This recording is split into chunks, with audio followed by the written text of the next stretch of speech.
थोड़ी सी कॉफी रह रही है, पी लो इसे आराम से।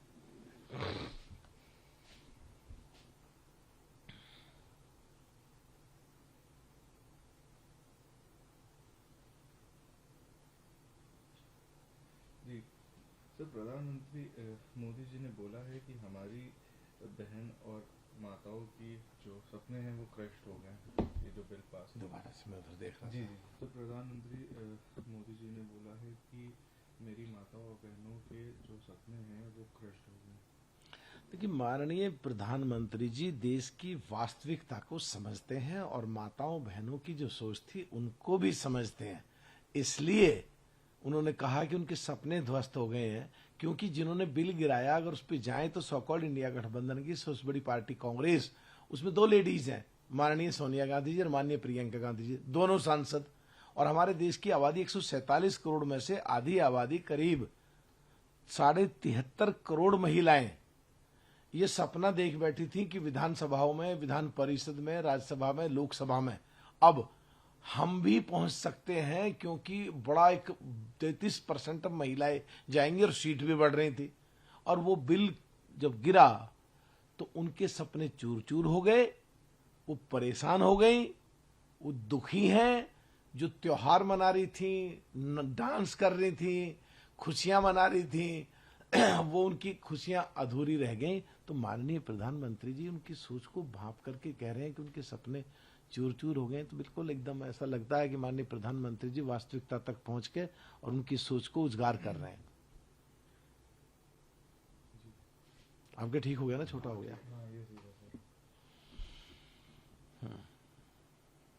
सर, मल्लिकार्जुन खड़गे और जयराम रमेश ने प्रधानमंत्री के इसी बयान पे उनको अक्यूज करा है कि वो ऑपोजिशन को टारगेट कर रहे हैं, मिस इन्फॉर्मेशन बता रहे हैं और ड्रामेबाजी कर रहे हैं।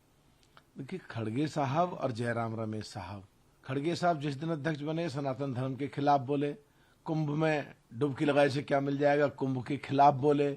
और जयराम रमेश जी, जब पाकिस्तान हिंदुस्तान का युद्ध हो रहा था तो ऐसे प्रश्न पूछते थे जो पाकिस्तान की फेवर में जाते थे, हमारे देश और देश के लोगों के खिलाफ जाते थे। उनकी पाकिस्तान में सुर्खियां बनती थी, हेडलाइन बनती थी। तो जयराम रमेश जी को क्या बोल रहे हैं, क्या नहीं बोल रहे हैं, इस देश में सब जानते हैं। जो वो बोलते हैं तो ऐसा लगता है कि कहीं ना कहीं वो पाकिस्तान की तरफ सोच के बोलते हैं, जो देश के खिलाफ जाते हैं। तो जो देश के खिलाफ जिसके स्टेटमेंट जाते हों उसके बारे में लोग सब जानते हैं, और क्या बोलना है उसके बारे में। बोला है कि वुमेन्स रिजर्वेशन ऑलरेडी पास हो गया था 2023 में। देखिए, महुआ मोत्रा जी ने जो बोला है तो उनको ये सोचना चाहिए कि जब 1947 में देश आजाद हुआ तो 31 करोड़ लोग थे, 25 करोड़ हमारे देश में रह गए, 6 करोड़ के करीब पाकिस्तान में पहुंच गए। जब भी 545 सीट और 543 सीट जो दो एंग्लो इंडियन की हटा दें तो, और आज 147 करोड़ है, तो क्या एमपीओ की संख्या बढ़नी चाहिए कि नहीं बढ़नी चाहिए? नई जो लोकसभा बनाई है, ये क्या इसे खंडर कर दोगे अगर एमपी नहीं बढ़ाओगे? और एमपी बढ़ाओगे तो उसके लिए कमीशन पे बिल्कुल मिनिमम 2 साल का समय लगता है, 3 साल भी लग जाते हैं। तो 2029 के चुनाव पे क्या आगे सीटें नहीं बढ़ाना चाहते और लोगों को मौका मिले, क्या ये नहीं चाहते? लेडीज 273 आ जाएं, क्या महुआ मोत्रा जी आप ये नहीं चाहती?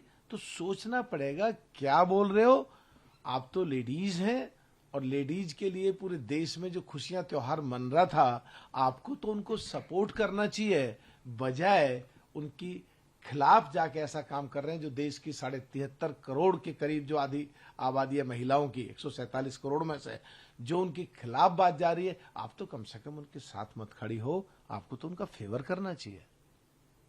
बोला है कि BJP wants to install puppet CM in Tamil Nadu.